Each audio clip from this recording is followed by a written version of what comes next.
ஓம் சாந்திங் brother. குஷியா இருக்கீங்களா இன்னைக்கு? ரொம்ப நல்ல குஷியா இருக்கேங்க பிரதர். நினைவுல இருக்கீங்களா அப்பாவோட நினைவுல? பாபா எப்பவுமே இருக்காருங்க பிரதர். பாபா இருக்காரு, முயற்சி பண்ணிட்டே இருக்கேன் பிரதர். நினைவுல தான் இருக்கேன். அப்பா இன்னைக்கு எல்லாரையும் விஸ்வ சேவாதாரியா மாத்திருக்காரு. நாளைக்கு எல்லாரும் விஸ்வராஜ்ய அதிகாரியா ஆக போறோம். டபுள் குஷியில இருக்கணும் எப்பவும். சரி, இன்னைக்கு ஆரம்பிக்கலாம் இல்லையா? Okay brother. ஓகேங்க பிரதர். 4/8/2024 அவ்யக்த பாப்தாதா காலை முரளி. ஓம் சாந்தி. ரிவைஸ் 18/1/2001 முரளி. பாபா சொல்றாரு, சிவபாபா, யதார்த்தமான நினைவிற்கான ஆதாரம் சக்தியின் சொரூபமாக, சக்திகள் மூலமாக அனைவருக்கும் பாலனை செய்யுங்கள். யதார்த்தமான நினைவிற்கான ஆதாரம் சக்தி சொரூபமாகி சக்தி மூலமாக அனைவருக்கும் பாலனை செய்யுங்கள். இன்று எல்லாருடைய நினைவு, யதார்த்தமான நினைவு, யதார்த்தமாவே நினைவு அப்படின்னா என்னதுன்னு சொல்றாரு அப்பா. சக்தி சொரூபமாகி சக்திகள் மூலமா அனைவருக்கும் பாலனை செய்யுங்க, அதுதான் உண்மையான நினைவுன்னு சொல்றாரு. மெடிடேஷன் காமெண்ட்ரி எல்லாம் கேட்டு நம்ம யோகா பண்ணோம்னா அது யதார்த்தமான நினைவு கிடையாது. நீங்க எப்பவும் சக்திகளை வெளிப்படுத்தி அடுத்தவங்களுக்கு அந்த சக்திகள் மூலமா ஒத்துழைப்பு கொடுக்கறது தான் உண்மையான நினைவு அப்படிங்கிறத சொல்றாரு அப்பா. இன்று எல்லாருடைய உள்ளத்திலும் நினைவுகள் வருகிறது. இன்று எல்லாருடைய உள்ளத்திலும் நினைவுகள் வந்து கொண்டிருக்கிறது. அமிர்த வேளை முதல் நாலா பக்கமுள்ள குழந்தைகளோட விதவிதமான நினைவுகள் பாப்தாதாவின் கழுத்தில் மாலைகளாக விழுந்து கொண்டிருக்கின்றன. அத்தோடு உள்ளத்திலிருந்து எழுந்த அன்பு நிறைந்த பாடலையும் கேட்டுக்கொண்டிருக்கிறார். பாப்தாதா 2 குழந்தைகளுக்கும் பிரதி உபகாரமாக விதவிதமான சக்திகளையும் விதவிதமான வரதானங்களையும் மாலைகளாக அணிவித்துக் கொண்டிருக்கிறார். இந்த நினைவு நாள் சாகார உலக அரங்கில் சமர்த் சொரூபம் என்னும் வரதானத்தின் மூலம் மகன் தந்தையை வெளிப்படுத்தக்கூடிய விசேஷ நாள். ஏனென்றால் பாபா சொல்றாரு, சாகார ரூபத்தில் சேவைக்கு நிமித்தமாவதற்காக குழந்தைகளை சேவைக்கான ஆசனம் என்னும் அரியாசனத்தில் அமர்த்தவும் ஏற்றுக்கொள்வதற்கும் அடையாளமாக விளங்கும் கிரீடத்தையும் அணிவிக்கின்ற நாள். சாகார ரூபத்தில் சேவையில் நிமித்தமாவதற்காக கிரீடம் மற்றும் திலகம் அணிந்து கொள்ளும் நாளாகும். எல்லா குழந்தைகளும் தந்தைக்கு சகயோகியாக நிமித்தமாய் இருக்கிறார்கள், மேலும் அவ்வாறே இருப்பார்கள். பாப்தாதா சேவையின் ஆர்வத்தோடும் உற்சாகத்தோடும் முன்னேறி கொண்டே இருக்கும் குழந்தைகளை பார்த்து மகிழ்ச்சி அடைகிறார். ஒவ்வொரு குழந்தையும் நம்பர் வாராக தைரியம் மற்றும் உற்சாகத்தோடு முன்னேறி கொண்டிருக்கிறார்கள். மெஜாரிட்டி குழந்தைகள் நினைவு மற்றும் சேவையில் ஈடுபட்டு கொண்டே இருக்கிறார்கள். இன்றைய தினம் குழந்தைகள் விசேஷமாக நாலா பக்கங்களிலும் பிரம்ம பாபாவுடன் நினைவில் அன்பில் மூழ்கி இருக்கிறார்கள். இது போலவே விசேஷமாக பிரம்ம பாபாவும் குழந்தைகளின் அன்பில் மூழ்கி இருக்கிறார். இப்ப முரளி டேட் 18 ஜனவரி பிரம்மா பாபா அவ்யத்தமான நாள். அதுதான் பாபா சொல்றாரு, இது மகன் தந்தைய வெளிப்படுத்தக்கூடிய நாள், நீங்க நினைவு நாள் அப்படிங்கிறத வச்சிருக்காங்க 18 ஜனவரி. அந்த 2001 அப்ப பாபா நமக்கு இந்த வாணி சொல்லிக்கிட்டு இருக்காரு. சேவைக்கான விஷயங்கள் ஃபர்ஸ்ட் சொல்றாரு. ஃபர்ஸ்ட் நீங்க சேவைங்கிற ஆசனத்துல அரியாசனத்துல அமர்ந்திருக்கீங்களா அப்படின்னு கேக்குறாரு. உங்களுக்கு நினைவின் திலகம் இருக்கு, அந்த சேவை அப்படிங்கிற அந்த பொறுப்பு கிரீடம் அதுவும் அணிவிச்சிருக்கீங்க. திலகம், கிரீடம், ஆசனம் இப்படி 3 உங்களுக்கு இருக்குதா அப்படின்றது பார்த்துக்கோங்க. இப்படிப்பட்ட குழந்தைகளை தான் நான் பார்க்க விரும்புறேன் அப்படின்னு சொல்றாங்க. தந்தையும் குழந்தைகளுடைய அன்புல மூழ்கி இருக்காரு, குழந்தைகளும் தந்தையோட அன்புல மூழ்கி இருக்காங்க. அதுதான் அந்த பேராகிராஃப்ல சொல்லியிருக்காரு அப்பா. அடுத்த பேராகிராஃப் சிஸ்டர். இன்று பிரம்ம பாபா குழந்தைகளிடம் உள்ள விசேஷங்களை பார்த்து கொண்டிருக்கிறார். இவ்வாறு ஒவ்வொரு குழந்தையிடம் விசேஷம் எதிரில் வந்து கொண்டிருக்கும் போது பிரம்ம பாபாவோட வாயிலிருந்து ஆஹா குழந்தைகளே, ஆஹா சபாஸ் குழந்தைகளே, சபாஸ் என்ற வார்த்தை வெளிவந்து கொண்டே இருக்கிறது. பிறகு என்ன நடந்தது? எப்போது பிரம்ம பாபாவின் வாயிலிருந்து ஆஹா குழந்தைகளே ஆஹா, சபாஸ் குழந்தைகளே என்ற வார்த்தை வெளிவந்து கொண்டிருந்ததோ அந்த சமயத்தில் குழந்தைகளின் கண்களில் இருந்து அன்பு கண்ணீரானது கங்கையாக யமுனையாக வெளிவந்து கொண்டே இருக்கிறது. ஒவ்வொரு குழந்தையும் அன்பு வெள்ளத்தில் மூழ்கி இருந்தார்கள். வதனத்தில் காட்சி இப்படித்தான் இருந்தது. சாகார உலகிலும் கூட ஒவ்வொரு கேந்திர ஸ்தானத்திலும் அவரவர்களுடைய நினைவு மற்றும் அன்பு என்னும் காட்சியை பாப்தாதா பார்த்தார். இப்போது இனி என்ன செய்ய வேண்டும்? நினைவு என்னவோ இருக்கு, ஆனால் உண்மையான நினைவின் அடையாளம் அதாவது நினைவு மூலமாக சக்தி சுரூபம் ஆக வேண்டும். நினைவு மிகவும் சிரேஷ்டமானது. எப்போது பிராமணர் ஆகிவிட்டீர்களோ அப்போது முதல் பாப்தாதாவிடமிருந்து உங்களுடைய ஜென்ம சித்த அதிகாரம் பிறப்புரிமையை அடைந்து விட்டீர்கள். அந்த ஒரு வினாடி நினைவு மூலமாக அடைந்து விட்டீர்கள். உள்ளம் அறிந்து கொண்டது, உள்ளத்தில் மனதில் புத்தியில் நான் பாபாவுடையவன் மற்றும் பாபா என்னுடையவர் என்று நினைவு வந்துவிட்டது. இந்த நினைவு மூலமாகத்தான் ஜென்ம சித்த அதிகாரத்துக்கு அதிகாரியாவீர்கள், பிறப்புரிமையை அடைந்தீர்கள். இந்த நினைவு சர்வ சக்திகளின் சாவியாகிவிட்டது. இந்த நினைவுதான் கோல்டன் கீ, தங்க சாவி. நான் பாபானுடையவன் என்பதன் பொருள் நான் ஆத்மாவா இருக்கேன் என்பது. எப்போது நான் பாபாவோட குழந்தை என்பது நிச்சயமாகி விட்டதோ இந்த நிச்சயத்திற்கு எவ்வளவு நேரமானது? 7 நாள் பாடம் எடுத்துக்கொள்வதற்கு நேரமானது. ஆனால் எப்போது ஆத்மா பாபாவோட குழந்தை என்பது நிச்சயமாகி விட்டதோ அப்போது இதற்கு தேவைப்பட்ட நேரம்தான் எவ்வளவு? ஒரு வினாடியில் வியாபாரம் ஆனது அப்படின்னு கேட்கிறார் பாபா. ஒரே ஒரு வினாடி நேரத்தில் ஆஸ்திக்கு அதிகாரியாகி விட்டீர்கள். எல்லோரும் ஆகிவிட்டீர்கள் தானேன்னு கேட்கிறாரு. எல்லோரும் அதிகாரிகளாக ஆகிவிட்டீர்களா அல்லது ஆகி கொண்டிருக்கிறீர்களா, அதிகாரி ஆகிவிட்டீர்களா, இதை உறுதி என்று எடுத்துக்கொள்ளலாமா அப்படின்னு கேட்கிறாரு. அதான் ஆமா. இப்ப அதான் நினைவு எப்படி உங்களுக்கு நினைவு ஆரம்பத்துல வந்துச்சு, நீங்க எப்படி ஜென்ம சித்த அதிகாரத்தை அடைஞ்சீங்க அப்பா கிட்ட அப்படின்னு கேக்குறாரு. நீங்க ஆத்மான்னு உணர்ந்தீங்க. உங்களுக்கு வந்து கிளாஸ்ல பேசிக் கோர்ஸ்ல வந்து சொன்னாங்க, உங்களுக்கு நீங்க ஆத்மான்னு புரிஞ்சுக்கிட்டீங்க. பரமாத்மா தந்தைய பரந்தாமத்துல நினைவு செய்யுங்க அப்படின்னு ஒரு வார்த்தை சொன்னாங்க. தந்தையோடைய அந்த புள்ளி ரூபத்தையும் நீங்களும் புள்ளி ரூபமா இருக்கீங்க அப்படிங்கிற இந்த உங்களுக்கு அந்த ஆரம்ப பாடத்தை சொல்லி கொடுத்தாங்க. அந்த செகண்டே நீங்க தந்தை கிட்ட இருந்து பிறப்புரிமையான இந்த ஜென்ம சித்த அதிகாரத்தை அடைஞ்சிட்டீங்க அப்படிங்கிறத சொல்றாரு. என்ன ஜென்ம சித்த அதிகாரம்? அவர் என்னுடையவர், நான் அவருடையவன் அப்படிங்கிற இந்த ஜென்ம சித்த அதிகாரத்தை அடைஞ்சிட்டீங்க அப்படிங்கிறத சொல்றாரு. ஏன் அப்படி சொல்றாரு அப்படின்னா, ஆத்மாவான நான் குழந்தை, பரமாத்மாவானவர் தந்தை. பரமாத்மாவான தந்தை கிட்ட நமக்கு ஆஸ்தி கிடைக்குது இல்லையா? சொர்க்கத்தின் ஆஸ்தி, அவருடைய குழந்தைங்கிற ஆஸ்தி. பொதுவா லௌகீகத்துல கூட தந்தை வந்து குழந்தைகளுக்கு தானே ஆஸ்தி கொடுப்பாரு. அது போல பரமாத்மா ஆத்மாக்களான நமக்கு ஆஸ்தி கொடுக்குறேன் அப்படிங்கிறத சொல்றாரு. அதுதான் நீங்க அந்த ஒரு செகண்ட்லயே நீங்க அடைஞ்சிட்டீங்க உங்களுடைய பிறப்புரிமைய அப்படிங்கிறாரு. அடுத்த பேராகிராஃப். இரட்டை அயல் நாட்டவர்கள் ஆஸ்திக்கு அதிகாரி ஆகிவிட்டீர்களா? பாண்டவர்கள் அதிகாரி ஆகிவிட்டீர்களா? உறுதியாக உறுதியாக உறுதியாக மிக நல்லதுன்றார் பாபா. உறுதியா இருக்கேன். அதிகாரிகளுக்கு வாழ்த்துக்கள். அதிகாரமாக தந்தையிடம் இருந்து விசேஷமாக எல்லா சக்திகளையும் அடைந்து விட்டீர்களா? கிடைத்து விட்டது என்று நினைப்பவர்கள் கை உயர்த்துங்கள். சர்வ சக்திகளும் கிடைத்து விட்டதல்லவா? அல்லது யாருக்காவது 8 சக்தி, வேறு யாருக்காவது 6 சக்தி மட்டும் கிடைத்திருக்கிறதா?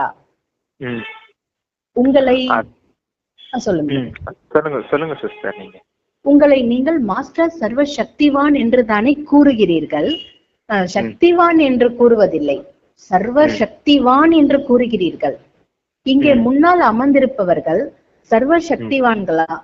பாப்தாதா சர்வ என்ற வார்த்தையை பற்றி கேட்கிறார்.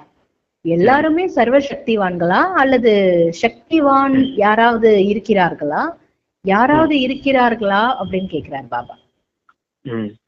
ஏன்னா உங்கள் சர்வ சக்திவான் அப்பாவுக்கு பேரு ஆல்மைட்டி அத்தாரிட்டி, அனைத்து சக்திகளும் நிரம்பியவர். அது போலதான் தன் குழந்தைகளுக்கும் மாஸ்டர் சர்வ சக்திவான் தான் பேரு. அப்படிங்கிறப்ப எல்லா சக்திகளும் உங்களுக்கு ஆஸ்தியா கிடைச்சிருக்கு, ஜென்ம சித்த அதிகாரமா கிடைச்சிருக்குது அப்படிங்கறத சொல்றாரு. சொல்லிட்டு இப்ப இல்ல உங்ககிட்ட 8 சக்தி தான் இருக்குதா, அந்த பேசிக் கோர்ஸ் சொல்லி கொடுப்பாங்க இல்லையா அஷ்ட சக்திகள், அந்த சக்தி மட்டும்தான் தெரிஞ்சிருக்கீங்களா, இல்ல உங்ககிட்ட 6 சக்தி தான் இருக்குதா அப்படின்னு கேக்குறாரு. அப்படி கிடையாது, மொத்த சக்தியும் மொத்த ஆஸ்தியின் அதிகாரத்தையும் அதிகாரிகளா நீங்க அடைஞ்சிட்டீங்க அப்படிங்கிறத சொல்றதுக்காக அப்படி சொல்றாரு. இங்க யாரும் சக்திவான் யாரும் கிடையாது இல்லையே, சர்வ சக்திவான் தானே எல்லாரும் அப்படிங்கறத கேக்குறாரு.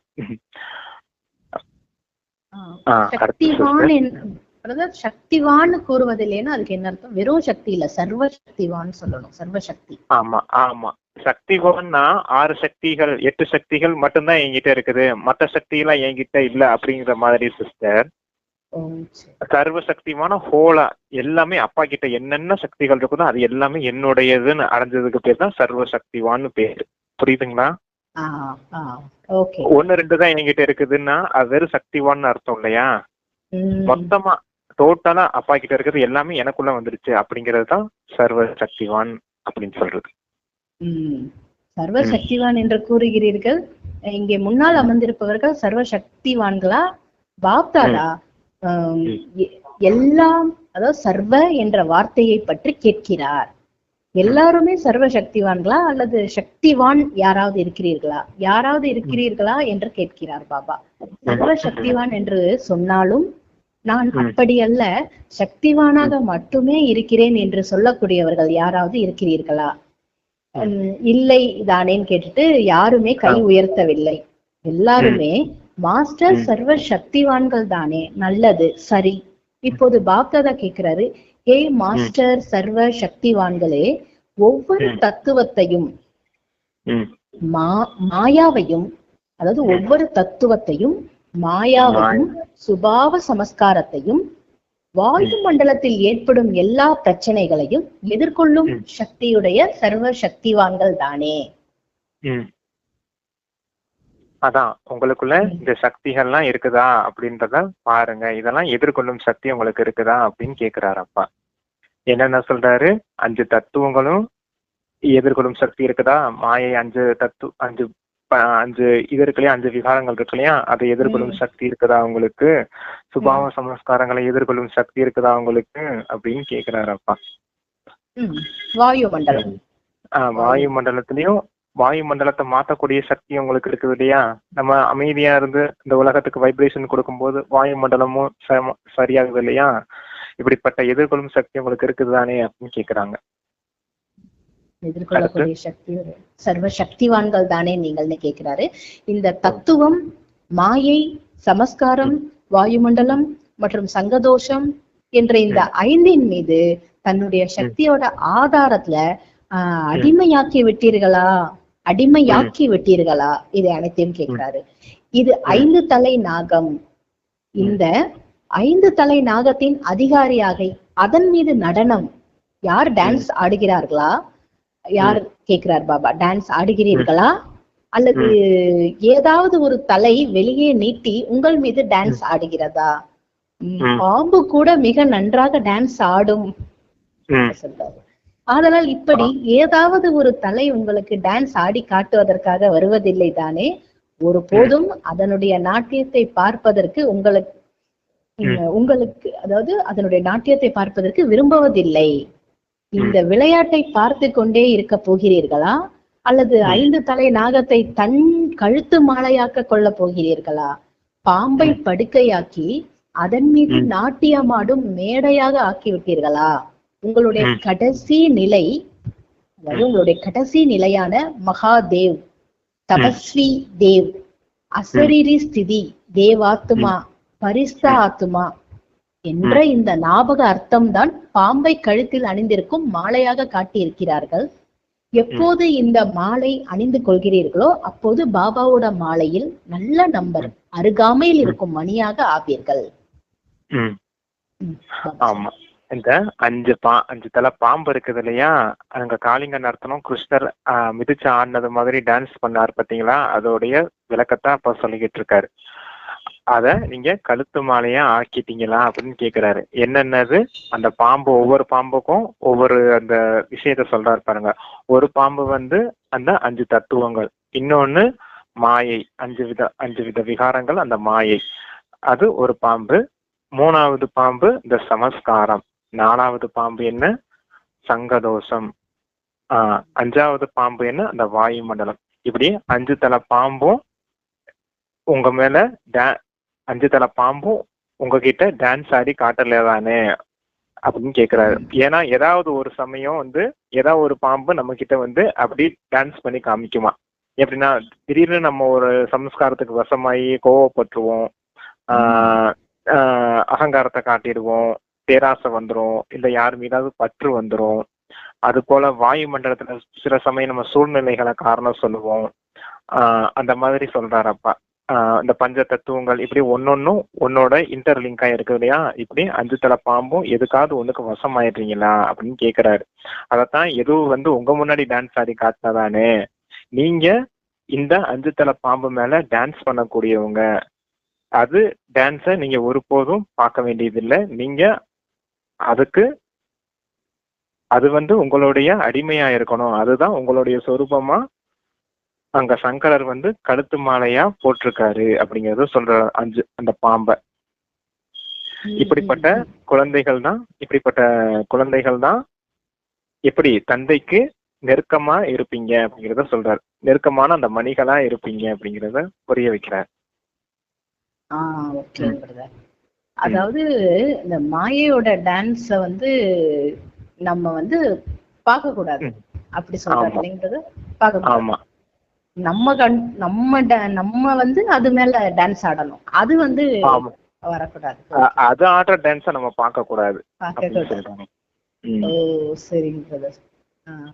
பாப்தாதா இதற்கு முன்னரே கூறியிருக்கும் போது தற்சமயம் காலத்தோட அவசியத்துக்கேற்ப விசேஷமாக பொறுமை சக்தி மற்றும் பிரச்சனைகள் அல்லது குழப்பங்களை எதிர்கொள்ளும் சக்தி கர்மத்தில் அவசியமாக இருக்கிறது.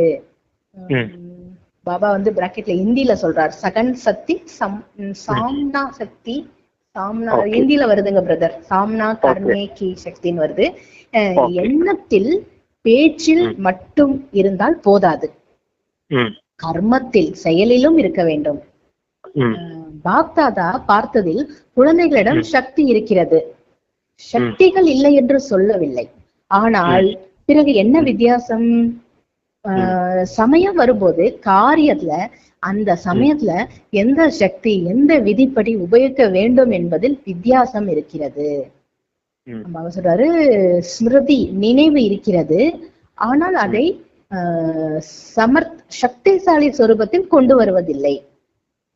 நினைவு அதாவது ஸ்மிருதி அதிகமா இருக்கு, ஆனா சமர்த்த சொரூபத்துல சில சமயம் குறைவாகவும் சில சமயம் சரியாகவும் இருக்கு. ஸ்மிருதி ஆஸ்திக்கு அதிகாரி ஆகிவிட்ட, அதாவது ஸ்மிருதின்றது எண்ணங்களா பிரதர்? ஸ்மிருதி நினைவு. ஓகே, ஸ்மிருதி ஆஸ்திக்கு அதிகாரி ஆக்கிவிட்டது. ஆனால் ஒவ்வொரு ஸ்மிருதியும் சமர்த்த சொரூபமாக வெற்றி அளிக்கக்கூடியதாக ஆக்க வேண்டும். இதுதான் விஜய மாலையில் சமீபத்தில் வரக்கூடிய மணியாக ஆக்குகிறது. சொல்லுங்க பிரதர். இது வரைக்கும் நினைவு உங்களை ஆஸ்திக்கு அதிகாரியா ஆக்கிருச்சு. ஆனா நினைவு உங்களை சக்திசாலியா மாத்தணும். அதுக்குதான் இந்த விதமான சக்திகள் உங்களுக்கு தேவைப்படுது. அப்பா என்ன சொல்றாரு அப்படின்னா, பொறுமை சக்தியை பயன்படுத்த வேண்டிய நேரத்துல உங்களால பொறுமை சக்தியை பயன்படுத்த முடியறது இல்ல, எதிர்கொள்ளும் சக்தியை பயன்படுத்துற இடத்துல உங்களால எதிர்கொள்ளும் சக்தியை பயன்படுத்த முடியறது இல்ல. அப்படின்னா உங்களை எப்படி சர்வ சக்திவான்னு சொல்ல முடியும்? இதெல்லாம் உங்களுக்கு எண்ணத்திலயும் சொல்லலையும் வேணா இருக்குதே தவிர செயல்பாட்டுல தெரியல. அந்த கர்மத்திலையும் நீங்க கொண்டுட்டு வரணும் அப்படிங்கிறத சொல்றாரு.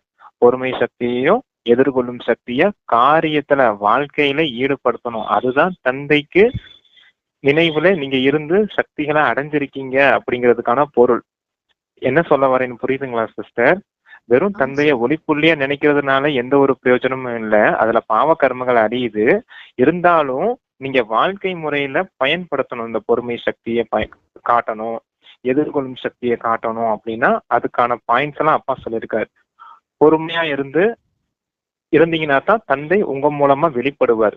சக்திகள் வெளிப்படுது இல்லையா, நம்ம பொறுமையா இருக்கோம், இவங்க ஏதோ அடைஞ்சிருக்காங்க அதனாலதான் இவங்க பொறுமையா இருக்காங்க அப்படின்னு நம்ம மத்தவங்க நம்மளை பார்த்து புரிஞ்சுக்கிடுவாங்க இல்லையா, அதுக்காக அப்படி சொல்றாரு அப்பா. எவ்வளவு பெரிய பிரச்சனை வந்தாலும் இவங்க ஃபேஸ் பண்றாங்கப்பா, இவங்களுக்குள்ள இவங்களுக்கு யாரோ துணைவரா இருக்காங்க அப்படின்னு புரிஞ்சுக்கிடுவாங்க. நம்ம மூலமா தந்தை வெளிப்படணும்.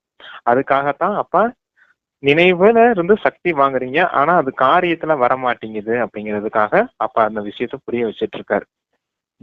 நீங்க உண்மையிலே நினைவுல இருந்தீங்கன்னா அது எல்லாமே உங்களுடைய காரியத்துல தெரியணும், அதுதான் உண்மையான நினைவு அப்படிங்கறத சொல்றாங்க அப்பா. இப்படி இருந்தாதான் விஜய மாலையில் சமீபத்தில் வரக்கூடிய மணியாக உங்களை ஆக்குகிறதுன்றாரு. ஆதலால் சக்திசாலி நிலையை சொரூபத்தில் கொண்டு வாருங்கள். மனதில் புத்தியில் இருக்கிறது, ஆனால் உங்களுடைய சொரூபத்தில் ஒவ்வொரு காரியத்திலும் ஒவ்வொரு சக்திசாலி நிலை பிரத்யக்ஷ ரூபத்தில் நடைமுறையில் வர வேண்டும். நினைவு நாள் ஸ்மிருதி திவஸ் மிக நன்றாக கொண்டாடுகிறீர்கள். இப்போது சக்திசாலி நிலையை சொரூபத்தில் கொண்டு வாருங்கள். சக்தியின் சொரூபமாக மாறுங்கள். நீங்கள் யாரையாவது பார்க்கும்போது அவர்களுக்கு உங்களுடைய கண்கள் மூலமாக சமர்த் சொரூபம் அனுபவம் ஆகட்டும். உங்களுடைய ஒவ்வொரு வார்த்தையும் மற்றவர்களை சக்திசாலியாக மாற்றட்டும். சக்தியின் அனுபவத்தை அளிக்கட்டும். சாதாரண வார்த்தைகள் அல்ல, உங்களுடைய ஒவ்வொரு வார்த்தையிலும் நீங்கள் அடைந்த சமர்த் சொரூபத்தின் வரதானம் மூலம் மற்றவர்களும் அனுபவம் செய்வியுங்கள். மனம் புத்தி மூலமாக சிரேஷ்ட சங்கல்பம் மற்றும் சரியான நிர்ணய சக்தி நிறைந்த வாயு மண்டலத்தை உருவாக்குங்கள். சாதாரண நடத்தையிலும் கூட பரிஸ்தா என்பதன் சமத் சொரூபம் தெரியட்டும். ஓகே சிஸ்டர், இப்ப நான் சொல்றேன், அது என்னன்னு பாருங்க, வரிசையா பாருங்க. பார்வைய சொல்றாரு அப்பா, வார்த்தைய சொல்றாரு, மனம் புத்தி அப்படின்னு சொல்லக்கூடிய அந்த உள் உணர்வு, மனம் புத்தியினுடைய இயக்கம் அதுவும் சொல்றாரு. அப்புறம் நடத்தை, இந்த 4 விஷயத்த சொல்றாரு பாருங்க. எப்பவுமே அவ்வியத்தவாணியில இந்த 4 விஷயம் இருக்கும்.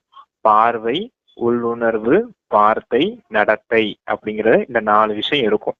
அதத்தான் அப்ப இங்க புரிய வைக்கிறாரு. இந்த 4லையுமே உங்களுக்கு சக்தி அனுபவம் ஆகணும். பார்வையில அடுத்தவங்களை பார்க்கும்போது நம்மளுடைய கண்கள்லயே அந்த சக்தி வெளிப்படணும். தந்தையினுடைய அந்த சக்தி இருக்கு இல்லையா, அது வெளிப்படணும் அப்படிங்கறத சொல்றாரு. சக்தி ரூபத்தை உங்க கண்கள் மூலமா வெளிப்படுத்துங்க. உங்களுடைய வார்த்தைகள் சாதாரணமா வார்த்தைகளா இருக்கக்கூடாது, மகான் தன்மை நிறைஞ்சுதான் சக்தி நிறைந்த வார்த்தைகளா இருக்கணும் அப்படிங்கறது சொல்றாரு. நடத்தை கூட அப்படிப்பட்ட உயர்ந்த நடத்தையா இருக்கணும், அதையும் சொல்றாரு. உங்களுடைய மனம் புத்தியின் இயக்கம் கூட எப்படி இருக்கணும், உயர்ந்த சங்கல்பமா இருக்கணும். நிர்ணயம் முடிவு செய்யறது கூட நல்ல பவர்ஃபுல்லா இருக்கணும், அப்படி சரியாக இருக்கணும். அதுதான் சொல்றாங்க அப்பா. இந்த 4 மூலமா தந்தைய வெளிப்படுத்தக்கூடிய சக்தி ஸ்வரூபமா இருக்கணும். இதுக்கு பேர் தான் உண்மையான நினைவுல இருந்து தந்தைய வெளிப்படுத்துறீங்க அப்படிங்கிறதுக்கான ஆதாரம். இதுதான் இன்னைக்கு முரளியோட ரொம்ப பவர்ஃபுல்லான இடம். இந்த இடத்தான் எல்லாரும் கவனிச்சு, இந்த இடத்துலதான் நம்ம சக்திகள் வெளிப்படுதா, இந்த இடத்துல நமக்கு வெளிப்படலைன்னா இதை நம்ம சரி பண்றதுக்கு என்ன காரியம் செய்யணும் அப்படிங்கறத பார்க்கணும். இந்த இடத்துல நம்ம இந்த விஷயங்களை அப்பா சொல்ற இந்த 4 விஷயங்களை சரி பண்ணிட்டா உங்களுடைய புருஷார்த்தமே பவர்ஃபுல்லா இருக்கும் அப்படிங்கிறதுக்காக இந்த இடத்துல ஸ்டாப் பண்ணி சிஸ்டர். இந்த இடத்துல நல்லா கவனிச்சு கேட்கணும். அடுத்த வாசிங்க. சாதாரண நடத்திலும் கூட பரிஸ்தா என்பதன் சொரூபம் தெரிய வேண்டும் பாபா. ஆமா, சாதாரண நடத்தை இருக்கக்கூடாது. பரிஸ்தாங்கிறவங்க எங்க இருப்பாங்க, சூட்சும வதனத்துல இருப்பாங்க. உங்க நடத்தைய பார்க்கும்போது இந்த சாக்கார உலகத்திலேயே தேவதைகள் நடமாட்டம் இருக்குது போல, இவங்களை பார்த்தாலே பரிஸ்தா தேவதை போல தெரியுறாங்க அப்படின்னு சொல்லணுமா எல்லாரும்? என்ன சொல்றேன்னு புரியுதுங்களா? புரியுது. சாதாரணமா நீங்க இருந்தாலும் இந்த பரிஸ்தா தேவதை அந்த மாதிரி அப்படின்னா அந்த மாதிரி தெரியணும். அந்த அளவுக்கு உங்களுக்கு சக்தி இருக்கணும். அப்பனா தான் உங்களை சர்வ சக்திவான்னு சொல்ல முடியும். மாஸ்டர் சர்வ சக்திவான்னு. நினைவுல உட்காந்து கமெண்ட்ரி மட்டும் கேட்டுட்டு இருந்தோம்னு வச்சுக்கோங்க. ஒரு கமெண்ட்ரி போட்டு நம்ம மெடிடேஷன் பண்றோம்னு வச்சுக்கோங்க, ஒரு 0 வாட்ஸ் பல்ப் மாதிரி ஆத்மா எப்பவும் கொஞ்சம் வெளிச்சம் தான் கிடைக்கும். கொஞ்சமா தான் வெளிச்சம் கிடைக்கும் ஆத்மாவுக்கு. அதே தந்தை சொல்லக்கூடிய இந்த ஞான பாயிண்ட்ஸ் எல்லாம் வாழ்க்கையில கடைப்பிடிக்கும் போது எப்படி இருக்கும் அப்படின்னா 1000 வாட்ஸ் பல்ப் மாதிரி பிரகாசமா இருக்கும் ஆத்மாவுடைய லைட்டு. அப்பதான் அந்த பரிஸ்தா தன்மையின் விஷயங்கள் அவங்க நடத்தையில தெரியும். அடுத்தவங்களுக்கு தந்தையை வெளிப்படுத்தக்கூடிய அந்த உதாரண மூர்த்தியா ஆதார மூர்த்தியா அந்த பரிஸ்தா ஸ்வரூபம்லாம் வெளிப்படும் உங்களை மூலமா அப்படிங்கறத சொல்றாருப்பா. நீங்க தந்தையை வெளிப்படுத்தக்கூடிய அளவுக்கு மிக உயர்ந்த ஆத்மாவா மாறிடுவீங்க. அதுக்காகத்தான் இந்த இடத்துல நிப்பாட்டியும் சொன்னேன். ஆரம்பிங்க சிஸ்டர். ஓகே. பாபா சொல்றாரு டபுள் லைட், அதாவது ஆத்மாவும் லைட்டு உடலும் லைட்டு சொரூபம் தனக்கும் மற்றவருக்கும் கூட அனுபவம் ஆகட்டும். இப்படி இருக்கிறதா அப்படின்னு கேட்கிறாரு. ஆகவே இங்கு மங்கும் எங்கு சென்றாலும் சரி சமர்த் சொரூபமாகுங்கள். மற்றவரையும் சக்திசாலி ஆக்குங்கள். பாப் தாதா பிரம்மா பாபாவுடன் அதாவது பாப் தாதா இருவரும் இணைந்தே இருக்கிறார்கள். பிரம்ம பாபாவுடன் பாப் தாதா அதாவது 2 பேர் இணைந்து இருக்கிறார்கள். சுற்றி வந்தார்கள். எதற்காக சுற்றி வந்தார்கள்? பிரம்ம பாபா அவ்யக்தம் ஆன பிறகு உள்நாடு வெளிநாடு இரண்டிலும் அவ்யக்த ஜென்மம் எடுத்த எல்லா பிராமணர்களையும் காட்டினார். இவர்கள் எத்தனை பேர் இருப்பார்கள்? சாகாரத்தில் இருந்ததை விட அவ்யக்த ரூபத்தில் படைக்கப்பட்டவர்கள் மிக அதிகமாக இருந்தார்கள். ஒவ்வொரு கேந்திரத்திலும் பாபா அவ்யக்தமான பிறகு பிறந்த புதிய பிராமண குழந்தைகளை ஆத்மாக்களை வதனத்தில் சூட்சம வதனத்தில் எமர்ஜ் செய்தார். தோன்றச் செய்வது என்பது கேட்டீர்களா அப்படின்னு பாபா கேட்கிறாரு. சாந்திவனில் பாபாவோட எதிரில் அமர்ந்திருந்தவர்களை பார்த்து நீங்களும் கூட அதில் இருந்தீர்கள் என்று கேட்கிறார். பாப் தாதா ஒவ்வொருவருக்கும் மிக அன்புடன் சமீபமாக திருஷ்டி கொடுக்கிறார். மேலும் இந்த குழந்தைகளுக்கு அதாவது அவ்யக்த படைப்பு இந்த குழந்தைகளுக்கு விசேஷமாக ஒரு பரிசும் அளிக்கிறார். இப்போது இங்கே அமர்ந்திருப்பவர்களில் சாகார்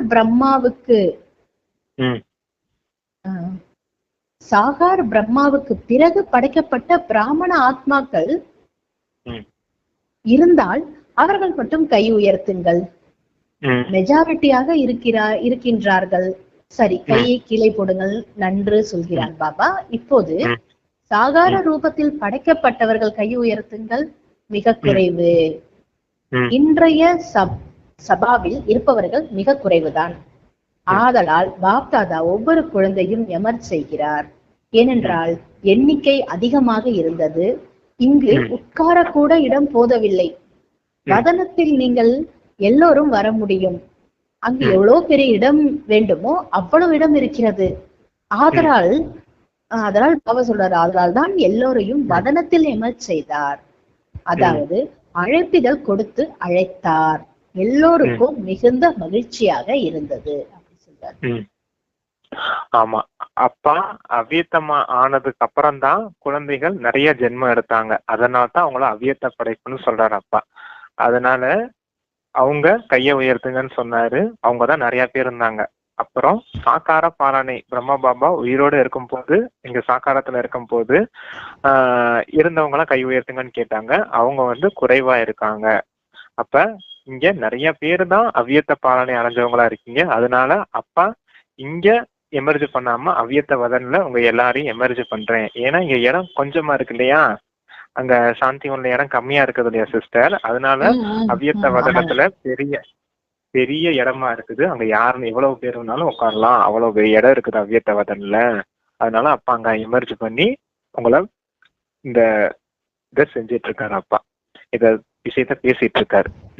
அடுத்தது சிஸ்டர். அவ்வியக்த வதனம் சூட்சும வதனம் தானே பிரதர்? ஆமா சிஸ்டர், அவ்வியத்தம் சூட்சமும் அதெல்லாம் அந்த விஷயம்தான். பரிஸ்தா அப்படிங்கிறது எல்லாமே அந்த சூட்சும லோகத்துல நடக்கக்கூடிய விஷயம்தான். வார்த்தைகள் தான் மாத்தி மாத்தி அப்பா சொல்லுவாரு. அங்க போய் எவ்வளவு பேர் வேணாலும் உட்கார்றதுக்கு இடம் இருக்குன்றாரு பாபா மேல. ஆமா. ஓகே ஓகேங்க பிரதர். ம். பாப்தாதாவுக்கு இதைவிட மிகுந்த சந்தோஷம், அதாவது பாப்தாதாவுக்கு இதைவிட மிகுந்த சந்தோஷம் என்னன்னா, பாப்தாதா அந்த ரத்தினங்களுக்கு பரிசுகள் வழங்கினார். அந்த பரிசு மிக அழகான அதாவது கீறல் விழாத ஒரு கரை கூட படியாத வைரத்தாமரை மலர் வடிவமைப்பில் இருந்தது. மிகவும் பிரகாசமாக பளிச்சிட்டது. அதில் ஒவ்வொரு தாமரை இலையிலும் விதவிதமான சக்திகள் இருந்தன. அவை விதவிதமான நிறத்தில் பளிச்சிட்டு கொண்டிருந்தன. அதை உங்கள் கண் முன்னால் கொண்டு வந்து எவ்வளவு அழகாக காட்சி அளிக்கிறது என்று பாருங்கள். எமர்ஜ் செய்கிறீர்களான்னு பாபா கேக்குறாருங்க. எமர்ஜ் ஆனதா? இப்ப எல்லாரும் அப்பா முன்னாடி உட்காந்துருக்கீங்க மதுபன்ல. உங்களை அப்பா இப்ப எமர்ஜ் பண்ணிட்டாங்க அவ்வியத்த வதன்ல. நீங்க சாக்காரத்துல உட்காந்துருக்கீங்க. பரிசா சொரூப எடுத்து எல்லாரும் அவ்வியத்த வதனுக்கு எமர்ஜ் பண்ணிட்டேன் அப்பா உங்களை. எல்லாருக்குமே அப்பா கையில தாமரை, அந்த டைமண்ட் தாமரை இருக்கு இல்லையா, பிரகாசமா ஒளி வீசக்கூடிய தாமரை, எந்த ஒரு கரையும் இல்லாம எந்த ஒரு கீறலும் இல்லாம அழகா இருக்குது அந்த தாமரை, டைமண்ட் தாமரை. அத நீங்க கண்ணால பாக்குறீங்க இல்லையா, அது உங்களுக்கு எமர்ஜ் ஆகிறது தெரியுதா அப்படின்னு கேக்குறாரு. சூட்சமத்துல நீங்க அந்த காட்சியை பாக்குறீங்களா அப்படின்னு சாக்காரத்துல இருக்க உங்ககிட்ட கேக்குறாரு அப்பா. உங்க கண்ணு முன்னாடி தெரிஞ்சுதா, அது கலர் கலரா எவ்வளவு பிரகாசமா தெரியுதா அப்படின்னு கேக்குறாரு. அடுத்த சிஸ்டர். பாருங்கள் சொல்கிறார் பாபா. எமர்ஜ் ஆனதா? எமர்ஜ் செய்து விட்டீர்களா? டபுள் ஃபாரினர்ஸ் எமர்ஜ் செய்தீர்களா? டீச்சர்ஸ் செஞ்சீங்களான்னு கேட்கிறார் பாபா. எமர்ஜ் செய்தீங்களா? பாண்டவர்களும் எமர்ஜ் செஞ்சீங்களா? மேலும் இனிமையிலும் இனிமையான மாதாக்கள் எமர்ஜ் செய்தீர்களா? இந்த விஸ்வ வித்யாலயத்தின் விசேஷமே இந்த மாதாக்கள் தான். எல்லோருக்கும் எந்த ஒரு விஷயம் ஆச்சரியமாய் இருக்கிறது. இவ்வளவு மாதாக்கள் சக்திகளாகி விட்டார்கள். இவ்வளவு மாதாக்கள் பவித்ரதா விரதம் எடுத்து தேவிகளின் ரூபத்தில் பரிவர்த்தனையாகி விட்டார்கள். மெஜாரிட்டி மாதாக்கள் தான் இங்கிருக்கிறார்கள். ஆதலால் பாப்தாதா இன்று அவ்வியத்த படைப்பிற்கு, அதாவது அவ்வியத்த பிறவி எடுத்த பிராமண குழந்தைக்கு மிகுந்த அன்பை வழங்கினார். மேலும் வதனத்தில் ஒரு பூங்காவனத்தை எமர்ஜ் செய்தார். ஒரு மலை எமர்ஜ் செய்தார். மலைன்னு சொல்றாரு பாபா, மலை. இதனோடு கூட ஒரு கடல் எமர்ஜ் செய்தார். பிறகு எல்லோரையும் இதை சுற்றி வர செய்தார். சுற்றி வருவதற்கு சுதந்திரம் இருந்தது. விளையாட்டு இல்லை. பந்து மற்றும் பேட் பால் விளையாட்டும் செய்விக்கவில்லை. சிலர் கடல் அலையில் நீந்தி கொண்டிருந்தார்கள். சிலர் மலை மீது அமர்ந்து கொண்டார்கள். சிலர் பூங்காவை சுற்றி வந்தார்கள். இவ்வாறு இன்று வதனத்தில் அவ்வியக்த படைப்பின் சபை கூட்டப்பட்டிருந்தது. பாப்தாதா எல்லோருக்கும் இந்த வரதானம் கொடுத்தார். சதா சர்வ சக்திகளுடன் வாழ்ந்திருங்கள், பறந்து கொண்டே இருங்கள். அதான் அவ்வியத்த வதன்ல அப்பா எமர்ஜ் பண்ணாரு டைமண்ட, ஃபர்ஸ்ட் அந்த தாமரை டைமண்ட. அத கேக்குறாரு கீழே குழந்தைங்க கிட்ட. டீச்சர்ஸ் பாத்தீங்களா, பாண்டவர்கள் பாத்தீங்களா, மாதாக்கள் பாத்தீங்களா? அப்புறம் மாதாக்களை பெருமைப்படுத்தினாரு. நீங்க தான் பவித்திரத்தின் விரதம் எடுத்து உயர்ந்தவர்களா இருக்கீங்க. இந்த வித்யாலயத்துக்கு நீங்க தான் ஆதாரமா இருக்கீங்க. ஏன்னா அப்பா சொல்லுவாரு, மாதாக்களின் தலையில தான் ஞானத்தின் கலசத்தை வச்சிருக்கேன் அப்படின்னு மாதாக்களை பெருமைப்படுத்தி சொன்னாரு அப்பா. கூடவே அவ்வியத்த வதன்ல அப்பா எமர்ஜ் பண்ண சில அந்த பூங்காவனம் பார்க் ஒண்ணு எமர்ஜ் காட்சியா காமிச்சிருக்காரு அப்பா. கூடவே ஒரு மலையை காமிச்சிருக்காரு. அப்புறம் கடலையும் காமிச்சிருக்காரு. இங்க மட்டை, அந்த பேட் பால் கிரிக்கெட் இருக்கு பாத்தீங்களா, அந்த மாதிரி கேம் யாரும் விளையாடல. இருந்தாலும் ஒவ்வொருத்தவங்க அவங்களுக்கு பிடிச்சமான இடத்துல போய் சுதந்திரமா இருந்தாங்க அப்படின்னு சொல்றாங்க. சிலர் அந்த கடல்ல போய் நீந்தி விளையாண்டாங்க. சிலர் மலை மீது அமர்ந்து கொண்டாங்க. சிலர் அந்த பூங்காவனத்தை சுத்தி பார்த்துட்டு இருக்காங்க. இது ஒரு குஷிக்கான விஷயமா சொல்றாரு அப்பா. அந்த பேராகிராஃப் லாஸ்ட் பாயிண்ட் ஒன்று சொன்னீங்களா? லாஸ்ட் பாயிண்ட் என்ன சிஸ்டர்? ஒரு நிமிஷம். சுதந்திரம் இருந்தது, விளையாட்டு இல்லை. பந்து பேட்டு விளையாட்டெல்லாம் செய்யல. சிலர் கடல் அலையில் நீந்தி சென்றார்கள், சிலர் மலைந்திருந்தார்கள், பூங்காவை சுற்றி வந்தார்கள். இன்று வதனத்தில் அவ்யக்த படைப்போட சபை கூட்டப்பட்டது. பாப்தாதா இந்த எல்லாருக்கும் வரதானம் கொடுத்தார். சதா சர்வ சக்திகளுடன் வாழ்ந்திருங்கள், பறந்து கொண்டே இருங்கள். அதான் சர்வ சக்திகளோடு இருங்கன்னு சொல்றாரா? சர்வ சக்தியோடு வாழ்ந்திருங்க, வாழ்ந்து கொண்டிருங்கள். சர்வ சக்திகளோடு வாழ்ந்திருங்க, பறக்கும் கலையில பறந்து கொண்டே இருங்கள் அப்படிங்கிற வரதானம் அப்பா கொடுத்திருக்காரு.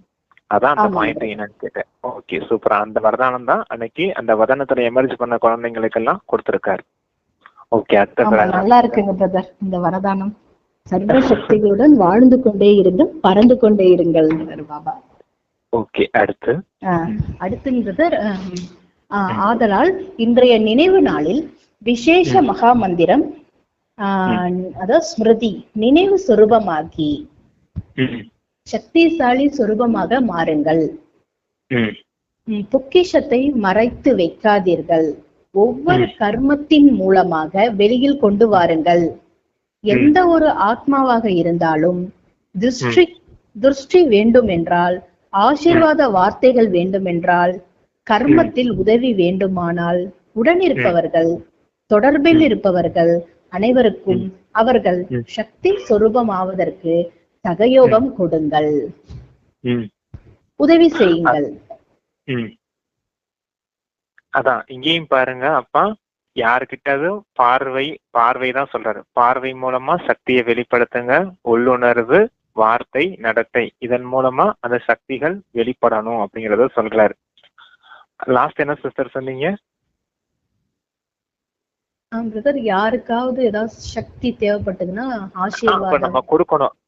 அதான் ஒத்துழைப்பு கொடுத்து இவங்களுக்கு இதெல்லாம் செய்வீங்க அப்படிங்கறத சொல்றாரு. வார்த்தை மூலமா அந்த ஆசீர்வாத வார்த்தைகள் வெளிப்படணும். கண்கள் மூலமா அந்த சக்திகள் வெளிப்படணும். நடத்தையின் மூலமா உதவி செய்யணும். நடத்தைனா அந்த கர்மத்தின் மூலமா அடுத்தவங்களுக்கு ஒத்துழைப்பு கொடுக்கணும். அதுதான் சகயோகம். அடுத்தவங்களுக்கு உதவி செய்யக்கூடியவங்களா இருக்கணும். இந்த சக்தி வெளிப்படையான ரூபத்துல உங்களுக்கு வெளிப்படணும் அப்படிங்கிறத சொல்ற. அடுத்த சிஸ்டர், தொடர்பில் இருப்பவர்கள் கூட அனைவரும் சக்தி சொரூபமாவதற்கு சகயோகம் கொடுங்கள். உங்கள் சக்தி சொரூபத்தினுடைய அன்பை கொடுங்கள். பாப்தாதா இன்னொரு விஷயத்தை பற்றியும் பார்க்கிறார். அதாவது புதிதாக வந்து கொண்டிருக்கும் குழந்தைகளில் சில ஆத்மாக்களுக்கு பாப்தாதாவோட சகயோகத்தோட கூட பிராமண ஆத்மாக்களாகிய உங்களிடம் இருந்தும் அவர்களுக்கு துணிவு, ஆர்வம், உற்சாகம், சமாதானம் ஆகியவை கிடைக்க வேண்டிய அவசியம் உடையவராக நீங்கள் இப்போது அதாவது அவசியம் உடையவர்களாக இருக்கிறீர்கள்ன்றாரு பாபா. சிறு சிறு குழந்தைகள் தானே, சிறு குழந்தைகளாய் இருந்தும் துணிவுடன் பிராமணர் ஆகி இருக்கிறார்கள். அதனால் சிறு குழந்தைகளுக்கு சக்திகள் மூலமாக பாலனை அவசியமாக இருக்கிறது. சக்தி கொடுப்பதற்கு வெறும் பாலனை மட்டுமல்ல, சக்தி கொடுக்கிற பாலனையில் அவசியம். இதன் மூலம் வெகு சீக்கிரமாகவே ஸ்தாபனை காரியத்தில் பிராமண ஆத்மாக்கள் தயாராகி விடுகிறார்கள். ஏனென்றால் குறைந்தபட்சம் 9 லட்சம் வேண்டும். சக்திகளை உதவியாக கொடுங்கள். சக்திகளாலான பாலனையாக இருக்க வேண்டும். சக்திகளை அதிகரியுங்கள். அதிகமாக கலந்துரையாடல் செய்வது போன்ற படங்கள் கொடுக்காதீர்கள். அதிகமாக கலந்துரையாடல் செய்வது போன்ற பாடங்கள் கொடுக்காதீர்கள். சக்தியை கொடுங்கள். அவர்களுடைய பலவீனத்தை பார்க்காதீர்கள். அவர்களிடம் உள்ள விசேஷத்தை பாருங்கள். எந்த ஒரு சக்தி குறைவாக உள்ளதோ அதை கொடுத்து சக்தியை நிறைவு செய்து கொண்டே இருங்கள். இப்போது யாரெல்லாம் நிமித்தமாக இருக்கிறார்களோ அவர்களுக்கு இந்த விதமான பாலனைக்கு நிமித்தமாக வேண்டிய அவசியம் இருக்கிறது. மாணவர்கள் அதிகமாக வேண்டும், சேவா நிலையங்கள் அதிகமாக வேண்டும். இவையெல்லாம் பொதுவான விஷயம். ஆனால் ஒவ்வொரு ஆத்மாவும் பாபாவின் உதவி மூலமாக சக்திசாலியாக வேண்டும். இப்போது இந்த அவசியம் இருக்கு. சேவை எல்லோரும் செய்து கொண்டே இருக்கிறார்கள். மேலும் சேவை செய்யாமல் இருக்கவும் முடியாது. ஆனால் சேவை மூலம் சக்தி சொரூபத்தின் அதிர்வரைகள் ஆத்மாக்களுக்கு அனுபவமாக வேண்டும். சக்தி நிரம்பக்கூடிய சேவையாக இருக்க வேண்டும். சாதாரண சேவை இந்த காலத்தில் நிறைய பேர் செய்கிறார்கள். ஆனால் உங்களுடைய விசேஷம் சக்திசாலி சேவை. பிராமண ஆத்மாக்களுக்கும் கூட சக்தி அளிக்கக்கூடிய பாலனை அவசியம்.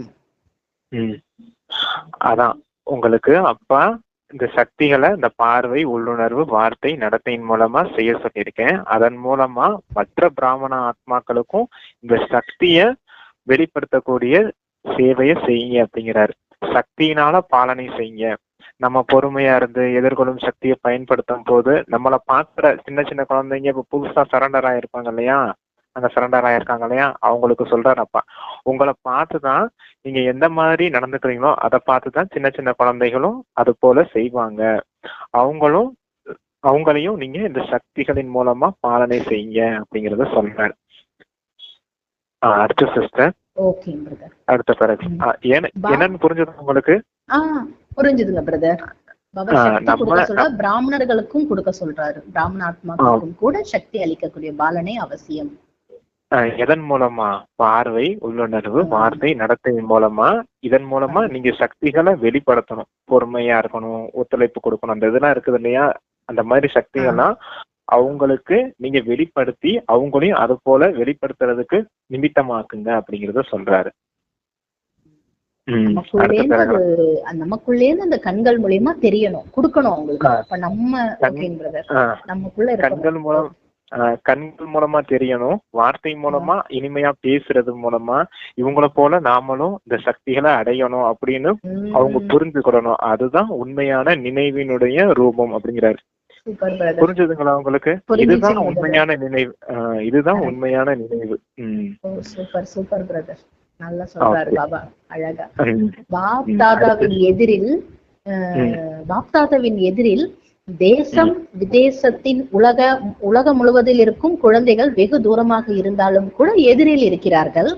எல்லோரும் ஒரு வார்த்தை கூறுகிறார்கள், என்னுடைய நினைவையும் கொடுங்கள், என்னுடைய பாபா சொல்றார், என்னுடைய நினைவையும் கொடுங்கள், என்னுடைய நினைவை கொடுங்கள் என்பதுதான் அந்த வார்த்தை. இதை பாப்தாதா அறிவார்.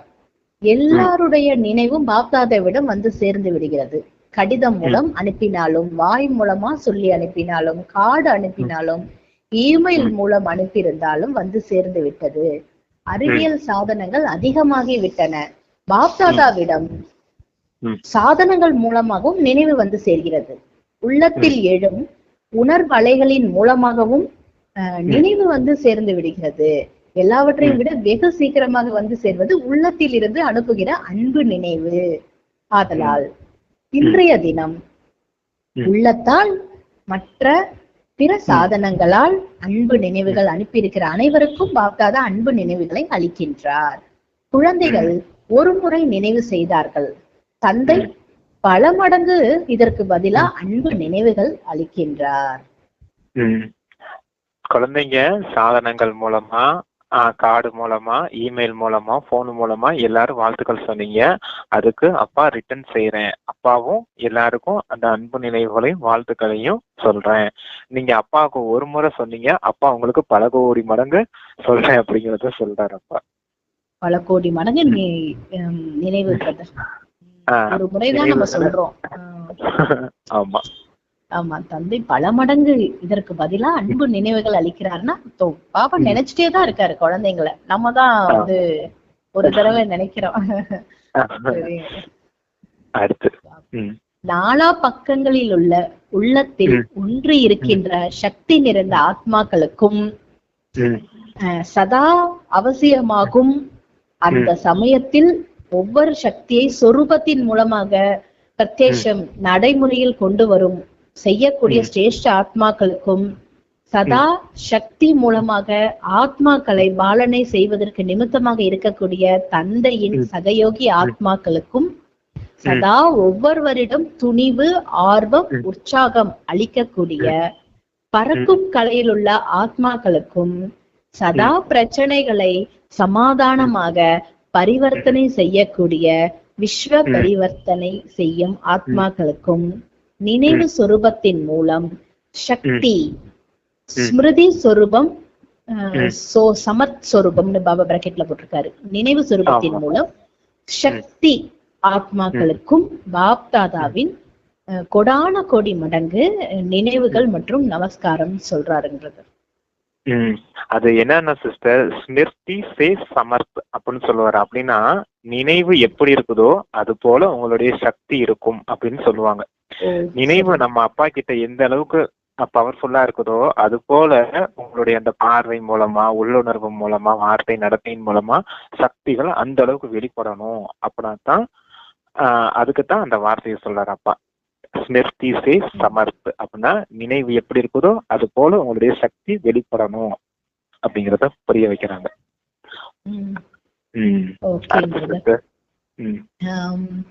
பாபா சொல்றாரு, நல்லது. இன்று குறிப்பாக சங்கம் பவன் உள்ளது. அந்த சங்கம் பவனை சேர்ந்தவர்கள் வந்திருக்கிறார்கள். அவர்களுடைய சேவையும் குறைவானது அல்ல. இன்று குறிப்பாக அவர்களுடைய நினைவு பாப்தாதுவுக்கு வந்தது. அனைவரையும் வரவேற்கும் சேவையும் குறைந்தது கிடையாது. எவ்வாறு சாந்திவனை சேர்ந்த சேவாதாரிகள் இருக்கிறார்களோ அவர்கள் ஒருவர் மற்றவரை விட முன்னால் இருக்கிறார்கள். நல்லது. எழுந்திருக்க வேண்டியதாக உள்ளது, நடக்க வேண்டியதாக உள்ளது, ஓட வேண்டியதாக உள்ளது, திருப்திப்படுத்த வேண்டியதாக உள்ளது. வாழ்த்துக்கள் சொல்றாரு பாபா. பாண்டவ பவனை சேர்ந்தவர்கள் மதுபனின் 4 கரங்கள் உடையவர்கள். அனைவருக்கும் மிக மிக பல லட்சம் நிறைந்த வாழ்த்துக்கள் வாழ்த்துக்கள் சொல்றாருன்றது. எல்லாருக்கும் வாழ்த்துக்கள் சொல்லிட்டாரப்பா. ஆமாங்க பிரதர். அந்த பாண்டவன்ல சேவை பத்தி சொல்றாரு. மதுபன்ல செய்யறாங்க.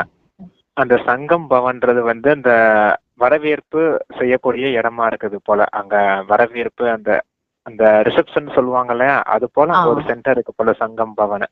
அவங்களுடைய சேவையும் குறைஞ்சது இல்ல, எல்லாமே சேவைதான் அப்படிங்கறத புரிய வைக்கிறாங்க. அதனால யாரையும் அப்பா மறக்கல, எல்லாருக்கும் அப்பா வாழ்த்துக்கள் சொல்றேன் அப்படின்னு சொல்றாரு. பாபா இங்க சொல்றாரு, எழுந்திருக்கணும், நடக்கணும், ஓடணும்னு அதெல்லாம் சேவைய பத்தி சொல்றாரு. ஆமா, கர்மா செய்யணும் இல்லையா? இங்க கர்ம கஷேத்திரத்துல இருந்தாலும் அந்த மாதிரி சேவை இருக்கத்தான் இருக்கும் அப்படிங்கிறாங்க. அதனால இப்படிப்பட்ட சேவை செய்ய வேண்டியவங்களுக்கு எல்லாம் அப்பா வாழ்த்துக்கள் சொல்றேன் அப்படிங்கிறாரு. ஓகே, பாபா அடுத்து சொல்றாரு, நம்மை பாப்தாதா எதுவும் சொல்லவில்லை என்று இரட்டை அயல் நாட்டவர்கள் பார்த்து கொண்டிருந்தார்கள். இரட்டை அயல் நாட்டவரிடம் பாப்தாதா உட்பட அனைத்து தாதிகள் பிராமணர்களின் 2 மடங்கு 3 மடங்கு அன்பு இருக்கிறது. ஏன்னு கேக்குறாரு பாபா. ஏன்?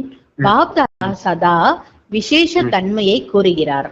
அனைத்து விதமான கலாச்சாரம் என்ற சுவற்றை விட்டுவிட்டு பிராமண வாழ்க்கைக்கு நீங்கள் அடைந்து விட்டீர்கள்.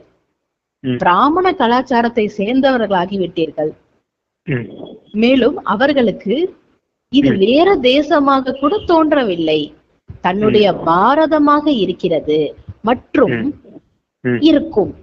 அதனால் அயல் நாட்டவர்களுக்கு பல மடங்கு வாழ்த்துக்கள் சொல்லி மிக நல்லதுன்னு பகவானி முடிக்கிறாருங்கிறது அவ்யத்தவன். ஆமா, ஏன் அப்படி சொல்றாங்க அப்படின்னா, டபுள் ஃபாரினர்ஸோடைய கலாச்சாரமே வேற, அவங்களுடைய வாழ்க்கை முறையே வேற இல்லையா? இந்த பாரதத்துலதான் நமக்கு இந்த ஹிந்து தர்மம் இருக்கு, இங்க நான்வெஜ் சாப்பிடக்கூடாது, இப்படி பிரம்மச்சரிய விரதம் இருக்கணும், தூய்மையா இருக்கணும்ன்றதெல்லாம் நமக்கு இயல்பாவே தெரியும். விரத காலத்துல நம்ம இயல்பா இருக்க முடியாது சிஸ்டர். அது போல அந்த டபுள் ஃபாரின்ல இருக்கவங்களுக்கு எல்லாம் அந்த மாதிரி எந்த ஒரு கலாச்சாரமும் கிடையாது. அவங்க இஷ்டம் போல இருக்கலாம் அப்படின்னு தானே வாழ்ந்திருப்பாங்க.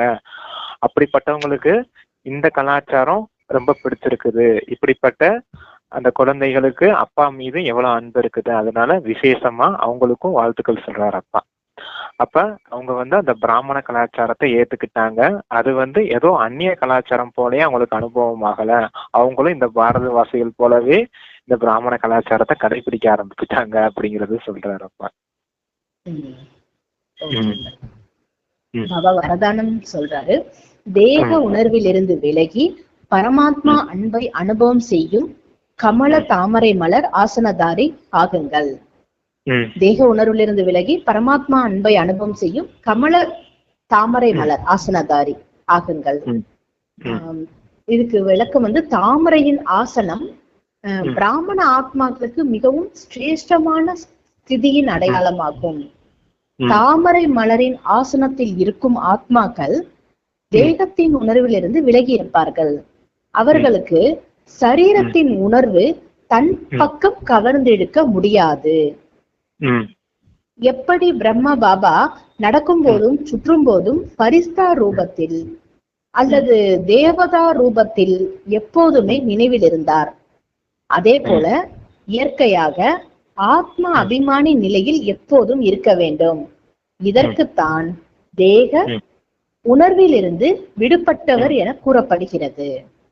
எனவே தேகத்தின் உணர்விலிருந்து விலகியவர்கள் மட்டும்தான் பரமாத்மா அன்பிற்கு பாத்திரமாவார்கள், அன்பிற்குரியவர்களாக ஆவார்கள்னு பாபா வரதானம் சொல்கிறார்கள். இது என்னுடைய அனுபவம் ஒன்று சொல்றேன் சிஸ்டர். இந்த தாமரை மலர் ஆசனம்னு சொன்னாரு பாத்தீங்க இல்லையா, அந்த தேவி தேவதைகள் படம்லாம் நம்ம வச்சிருக்கோம் இல்லையா, பக்தி மார்க்கத்துல கூட லட்சுமி அந்த தாமரை மேல உட்கார்ந்தது மாதிரி காமிச்சிருப்பாங்க. அப்ப பார்த்தோம்னா யாராவது தண்ணி மேல இருக்க தாமரை மேல போய் உட்கார முடியுமா அப்படின்னு நான் யோசிப்பேன். தாமரை மேல போய் யாராவது உட்கார முடியுமா சிஸ்டர்? தண்ணியில மேல இருக்கிற தாமரை மேல உட்கார்ந்தா என்ன ஆகும்? உள்ள போயிடுவோம், நம்மளும் விழுந்துருவோம் இல்லையா? அது எப்படி அவங்க மட்டும் அப்படி உட்கார்ந்து இருக்காங்க தாமரை மேல அப்படின்றதுதான் விஷயம் இங்க. அதத்தான் அப்பா இங்க புரிய வைக்கிறாரு. அந்த தாமரை மலர் எப்படி அந்த குளத்துல நிக்குது அப்படிங்கறத சொல்றேன் நானு. தாமரை மலர் வேர் எங்க சிஸ்டர் இருக்கும்? கீழே அடியில அந்த சேத்துக்குள்ள புதைஞ்சிருக்கும் வேறு.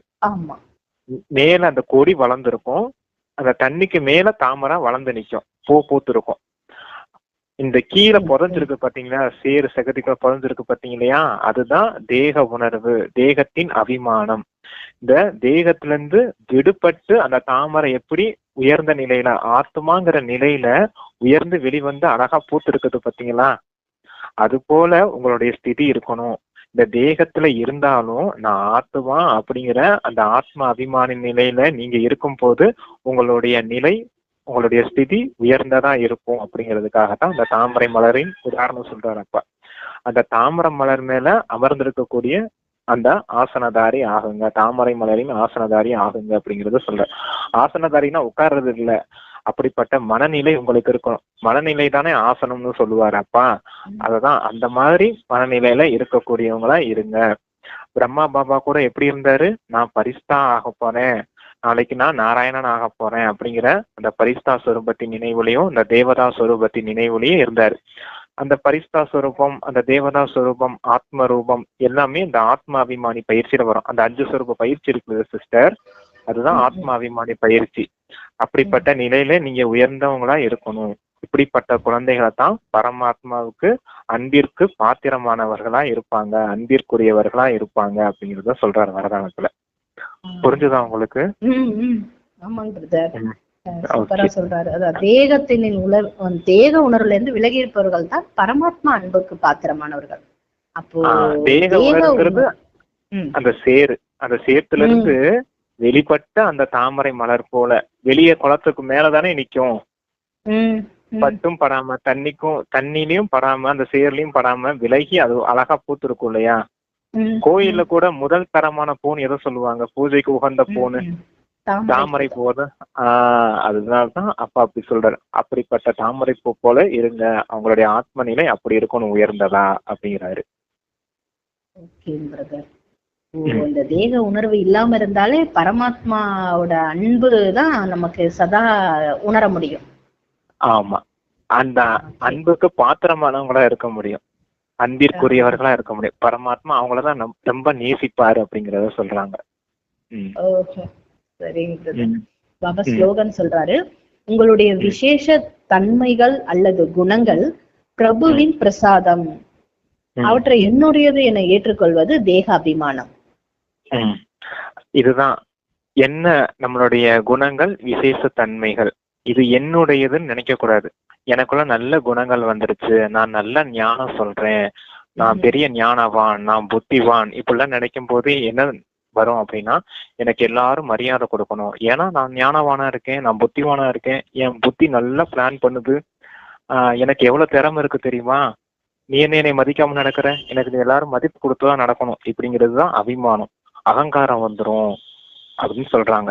அப்படியே அந்த அகங்காரம் எல்லாம் வரக்கூடாது. அப்படின்னா அது பிரபு உங்களுக்கு கொடுத்த பிரசாதம். உங்களுடைய திறமையா இருக்கட்டும், உங்களுடைய குணங்களா இருக்கட்டும், உங்களுடைய சக்திகளா இருக்கட்டும், எல்லாமே அப்பா கொடுத்தது பிரசாதம் உங்களுக்கு. அப்படி பிரசாதத்தை நீங்க என்னுடையதுன்னு நினைக்கிறது அதுதான் தேக அகங்காரத்துக்கு உங்களை இழுத்துட்டு போயிடும் அப்படிங்கிறத சொல்றாரு. அப்பா நமக்கு என்னென்ன கொடுத்திருக்காரு? அப்பா ஞானம் கொடுத்திருக்காரு, குணங்கள் கொடுத்திருக்காரு, சக்திகள் கொடுத்திருக்காரு. இது எல்லாமே தந்தை நமக்கு கொடுத்த பிரசாதம் அப்படின்னு நினைக்கணும். இப்ப கோயில்ல எல்லாம் பிரசாதம் கொடுக்குறாங்கல்ல சிஸ்டர், கொடுக்குறாங்கல்ல, அது கொடுக்கும் போது வேற யாரோ தான் நமக்கு கொடுப்பாங்க. அது என்னுடையது நம்ம நினைக்க மாட்டோம் இல்லையா? அடுத்தவங்க இது கொடுத்தாங்க நம்ம சாப்பிட்றோம் அப்படின்னு தானே நினைப்போம். சாப்பிட்டு நம்ம கொஞ்சம் எனர்ஜி ஏத்திக்கிறோம், உடம்பு கொஞ்சம் சாப்பிட்டு கொஞ்சம் எனர்ஜி ஏத்திக்கிறோம் பிரசாதம் கொடுக்கறது இல்லையா? அது போல அது நம்மதுன்னு நினைக்க மாட்டோம். ஒரு பொங்கலோ சுண்டலோ கொடுக்குறாங்க அப்படின்னா அது நம்மதுன்னு நினைக்க மாட்டோம். அது போல அப்பா கிட்ட இருந்து வாங்கின இந்த ஞானம் இருக்குது இல்லையா, ஞானமா இருக்கட்டும், குணங்களா இருக்கட்டும், இந்த சக்திகளா இருக்கட்டும், உங்களுடைய விசேஷ திறமைகளா இருக்கட்டும், இது எல்லாமே உங்களுடைய இது கிடையாது. அப்பா உங்களுக்கு கொடுத்த பிரசாதம். அதை பயன்படுத்தி உங்களை அந்த தெய்வீக குணத்தின் சம்ஸ்காரத்தை உருவாக்க சொல்லியிருக்காரு அப்பா. அந்த சம்ஸ்காரத்தை உருவாக்குறதுக்காக அப்பா கொடுத்த ஒரு பிரசாதம் தான் அது, தவிர அதை உங்களுது நினைச்சு தப்பா நினைக்க கூடாது அப்படிங்கறத சொல்றாரு அப்பா. நினைக்க கூடாது, அது தேக அபிமானம் சொல்றாரு. ஆமா, ஓகேங்க பிரதர். அப்போ வெளியில ஒரே ஒன்று கேட்டுக்கிறேன் பிரதர். அப்போ வெளியில அஞ்ஞான ஆத்மாக்கள் இருக்கிறது தான் தேக அபிமானத்துல இருக்கிறாங்க, என்னுடையது என்னுடையது. ஆனா அது யாருடையதுன்றது அவங்களுக்கு தெரியல இல்லைங்க பிரதர். பிரபு பரமாத்மாவுடையது அனைத்தும். ஆமா, அனைத்தும் அவங்க மட்டும் இல்ல, இது நமக்குமே பொருந்தும் சிஸ்டர். நம்ம நல்ல ஞானத்துல வந்துட்டோம் அப்படின்னா நமக்கே ஒரு அகங்காரம் வந்துடும் அப்படிங்கிறதுக்காக சொல்றாரு. நான் நல்ல குணமான ஆயிட்டேன் பாத்தியா, அப்ப நீ என்னை மதிச்சு நடக்கணும், அடுத்தவங்கள நம்மள எல்லாரும் மதிக்கணும்ன்ற ஒரு எண்ணம் வந்துடும். நான் உயர்ந்தவனா இருக்கேன், நான் பரமாத்மாவுக்கு குழந்தையா இருக்கேன், இப்ப நீ என்னை மதிச்சு நடக்கலைன்னா நான் உனக்கு சாபம் போட்டுருவேன், உனக்கு நான் முக்திக்கு ஒரு வழி செய்ய மாட்டேன் அப்படின்ற மாதிரி அந்த அகங்காரத்துக்கு இழுத்துட்டு போயிரு சிஸ்டர். அதுக்காகத்தான் அப்பா அதெல்லாம் உங்களது கிடையாது, அப்பா கொடுத்த பிரசாதம்னு புரிஞ்சுக்கோங்க. அப்பா தான் நீங்க பணிவுத்தன்மையுடையவரா இருப்பீங்க, அடுத்தவங்களுக்கு சேவை செய்ய முடியும் அப்படிங்கிறதுக்காக சொல்றாங்க. அது சூப்பர் பிரதர், சரிங்க சிஸ்டர். இன்னைக்கு எப்பவுமே இந்த சண்டே முரளி வந்து எப்பவுமே பவர்ஃபுல்லா இருக்கும். இன்னைக்கு ரொம்ப பவர்ஃபுல்லா ஆயிடுச்சு. ஆமாங்க பிரதர், நிறைய வந்து பாபா ஆழமா சொல்லியிருக்காரு ஞானம். இது வந்து 2 தடவை எல்லாம் கேட்டு படிச்சாங்கன்னா நல்லா இன்னும் நல்ல அனுபவம் ஆகும் பிரதர். என்னுடைய ஒரே ஒரு குறிக்கோள் என்னன்னா, யாரும் மெடிடேஷன் கமாண்டர் கேட்டு மெடிடேஷன் பண்றது வந்து அது சரியில்லை சிஸ்டர். அது வந்து நல்ல பவர்ஃபுல் ஸ்டேஜுக்கு போக முடியாது. இந்த அப்பா இந்த முரளி கொடுத்தாரு பாத்தீங்க இல்லையா, இதுல என்ன சொன்னாரோ இதெல்லாம் ஞான சிந்தனையில செஞ்சு சக்திய வெளிப்படுத்தணும். வெளிப்படுத்தும் போது அப்பா மூலமா எனக்கு இந்த பொறுமை குணம் வந்திருக்குது, அந்த ஒத்துழைப்பு குணம் வந்திருக்குது, எல்லாருக்கிட்டையும் அனுசரிச்சு போறேன், இதுக்கெல்லாம் காரணம் என் தந்தை தான் அப்படின்னும் போதுதான் இயல்பாவே தந்தை கிட்ட நினைவு போகும். புரியுதுங்களா உங்களுக்கு? அதுதான் உண்மையான நினைவை தவிர இந்த அடுத்தவங்க வாய் வழியா நானும் புள்ளியா இருக்கேன், அப்பாவும் புள்ளியா இருக்காரு, நான் இங்க இருந்து அப்படியே போறேன், பரந்தாமத்துல போய் இருந்து அங்க போய் அப்பா கிட்ட இருந்து சக்தி வாங்குறேன், அங்க இருந்து என் தலையில அந்த அருவி போல சக்திகள் கொட்டுது, இப்படிலாம் ஒரு கற்பனையா ஒரு மெடிடேஷன் கமெண்ட்ரி கேட்கறது வந்து அது அந்த அளவுக்கு பவர்ஃபுல்லா இருக்காதுங்க சிஸ்டர். அதனாலதான் இந்த முரளி சூப்பர் முரளி. இதை கேட்டுதான் நம்ம ஞான சிந்தனை பண்ணி நம்ம வாழ்க்கையில கொண்டுட்டு வரும்போதுதான் அப்பா கிட்ட இயல்பாவே நம்மளுடைய மனம் புத்தி போகும். அதுதான் உண்மையான நினைவுன்னு சொல்லியிருக்காரு பாத்தீங்க இல்லையா? ஆமாங்க பிரதர்.